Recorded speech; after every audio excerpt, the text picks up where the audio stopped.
안녕하십니까. 혼란한 정치 시사 이슈를 술술 풀어보는 선거권 혼술 3월 28일 화요일 오후에 인사드립니다. 유동규 씨, 이번 금요일에 이재명 대표와 법정에서 일종의 대지를 합니다. 정인으로 출석을 해서 이 고 김문기 씨를 몰랐다고 한 혐의로 이 재판을 받고 있는 그 공직선거법상 허위사실 공표죠. 재판을 받고 있는 이재명에게 당신이 김문기를 몰랐을 리가 없다. 뭐 호주 출장 이야기를 비롯해서 여러 가지 정언을 하겠죠. 자, 그런데 이재명은 그 2018년 경기도지사 선거 때도 허위사실 공표로 재판을 받았었습니다. 지금도 허위사실 공표, 지금 받고 있는 재판은 대선 때 이야기입니다. 대선 때 허위사실을 공표를 했다는 것이고, 경기도지사 선거 때도 허위사실 공표로 재판을 받았는데, 그 중에 한 4가지가 있는데, 그 중에 하나가 검사를 사칭한 혐의, 검사 사칭, 그때 그 PD, 방송국 PD와 같이 검사 사칭을 했는데, 본인은 그 자기가 누명을 쓴 것이다. 뭐 이런 이야기를 해서 그것도 또 허위사실이라고, 그 허위사실 공표를 한 것이라고 해서 재판에 넘겨졌죠. 그리고 이 모든 걸 다 잃을 뻔했습니다. 유죄가 나오는 바람에 1, 2심에서 유죄가 나오면 그 다음에 대통령 선거에 출마도 할 수가 없는 상황이 되는 거죠. 피선거권이 없어지니까. 그런데 대법원에서 무죄를 받았습니다. 그때 권순일 무슨 뭐 재판 거래 의혹 이런 것도 아직 여전히 남아 있죠. 자, 그런데 그때 무죄를 받을 때 검사 사기 사칭, 검사 사칭과 관련해서는 어떤 사람의 정언이 법정 진술이 결정적인 계기가 됐습니다. 뭐냐면은 이재명과 그 대립하던 그때 당시 성남시장의 이 수행비서 출신 김모 씨가 그 법정에 정의원으로 나와서 누명을 쓴 것이 맞다. 이재명은 누명을 쓴 것이 맞다는 취지로 진술을 했기 때문에 나중에 무죄까지 받았죠. 자, 그런데 그 사람, 그 김모 씨인데 이 김모 씨가 지금은 다시 진실을 이야기하기 시작을 했습니다. 그래서 마치 제2의 유동규가 등장을 했다. 자, 이렇게도 표현을 할 수가 있는데, 지금 그 한 2가지 이 TV조선과의 인터뷰에서 이야기를 했는데, 이것이 시작일지 모릅니다. 또 다른 어떤 진술들을 내놓을 가능성이 있죠. 최근 그 백현동 용도 변경 과정에서 브로커 역할을 했던, 사실상 브로커 역할을 했던 김인섭 씨라고 있는데, 이재명 성남시장 그 선거 때 선대본부장을 했던 인물이죠. 이 김인섭 씨의 최측근이기도 합니다. 조금 전에 말씀드린 법정에서 정언을 했다는 김모 씨가. 그런데 이재명이 수차례 전화를 해서 내가 누명을 쓰고 있다고 정언을 해달라.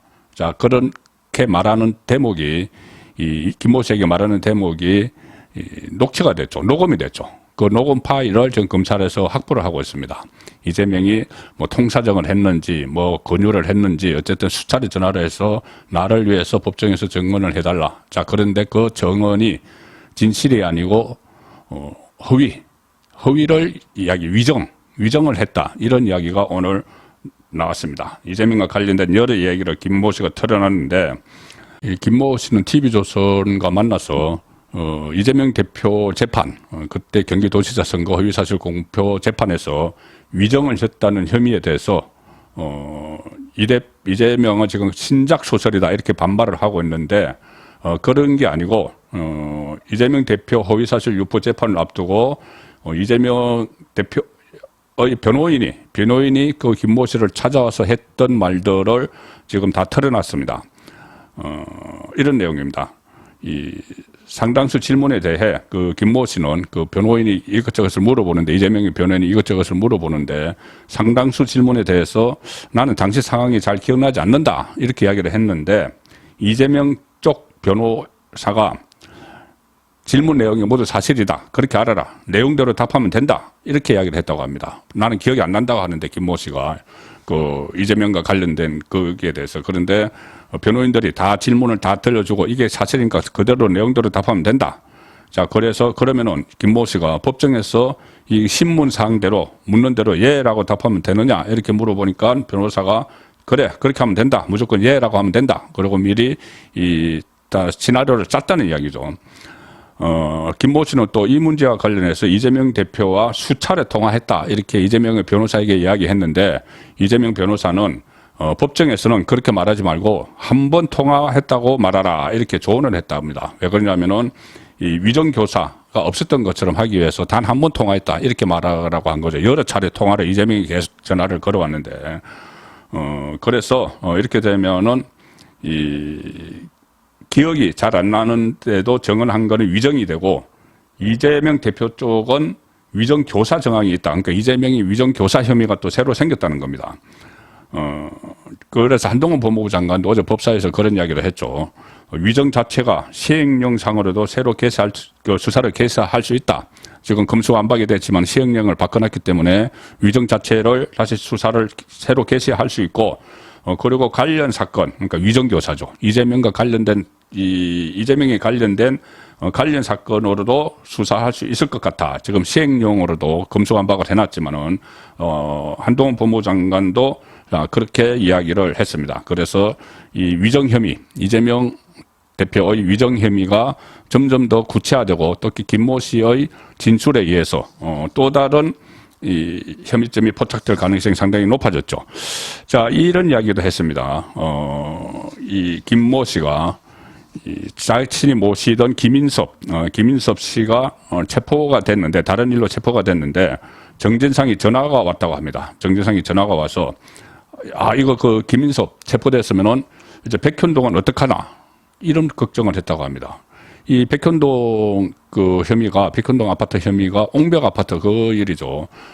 부지 용도 변경을 4단계나 상향을 시켜줘서 민간업자에게 막대한 돈이 들어가게 만들고 그 대가로 김인섭 씨가 70억 원을 받기로 했다가 35억 원은 실제로 받았다.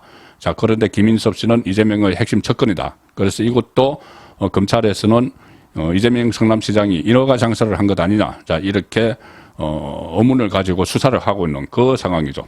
그런데 그런 김인섭이 체포가 되니까 이재명의 핵심 척근 정진상이 전화를 해서 야, 이제 백현동은 어떻게 되는 거냐. 이렇게 김인섭 씨의 핵심 척근인 김모 씨에게 이야기를 했다는 겁니다. 지금 정진상 전 실장, 그러니까 성남시 정책실장이죠. 정진상에게 이 김인섭 씨가 부탁을 해서, 청탁을 해서 여러 가지 용도 변경도 하고 아파트 비율 축소, 그러니까 임대 아파트 비율 축소, 이런 특혜성 시비가 일어나고 있는 것이 지금 이 의혹의 핵심인데, 실제로 저 경찰 조사에서도 이 김인섭 씨는 그 정진상 실장과 115차례 전화 통화한 내역까지 확인됐다. 그런데 지금 김인섭 씨는 의혹을 부인하고 있죠. 그런데 이 의혹을 부인을 하고 있지만 여기에 대해서도 김인섭 씨의 핵심 척근인 이 김모 씨가 그 내용을 잘 알고 있을 것이다.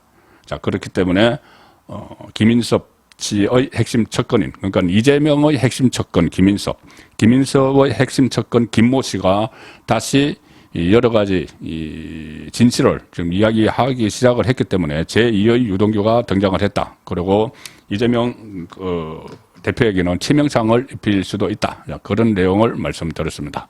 송국근의 혼술이었습니다.